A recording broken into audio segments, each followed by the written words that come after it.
And apparently there might be blood on my brain. Uh-oh, that's a problem. They stick me in ICU.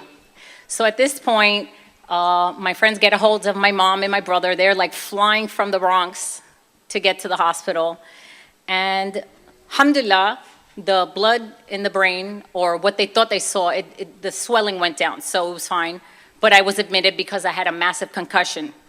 With that type of accident, most people don't even make it. I just had a little cuts on my elbow, and I had a nice little gash on my head because of the seatbelt. My head was banging into the seatbelt as the car was flipping. So as the weekend passed, on Monday, the administrator of the entire hospital comes to my bedside.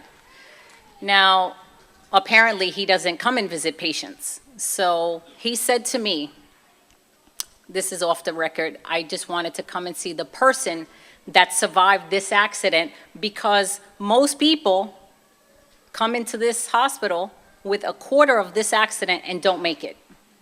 So I wanted to see who it was. And he said to me, again, off the record, I don't know what you believe in, but whatever it is, if you believe in God, you find out what God has planned for you, and you go and you do it. Now, that was 2005, so that kind of stayed there.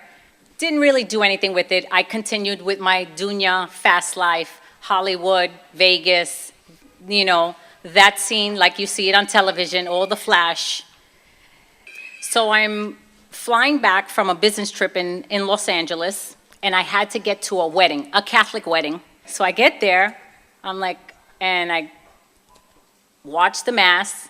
I can recite the Catholic Mass like if it was like, you know, part of breathing. And in some moment, watching her get married, I said, I no longer want to be Catholic. I didn't know why. Maybe because I just didn't have that connection in that Mass. I just felt so disconnected from God. That's all I did know. I said, I don't want to be Catholic anymore. Now, when I walked out, I did know I didn't want to be Jewish, because I knew that process was just way too long. I read about that. I was like, oh, no, I don't want to do that. Oh, they're never going to let me in, not with my past. So living in Bay Ridge, Brooklyn, a very heavily diverse community, and probably the largest Arab American community in New York City, I had a lot of friends, Palestinian American, Egyptian American. So I was around a lot of people that were Muslim, were practicing Muslims, and basically I called up the closest family I was closest to, an Egyptian American family, and may Allah preserve them and raise them in rank for what they've done for me.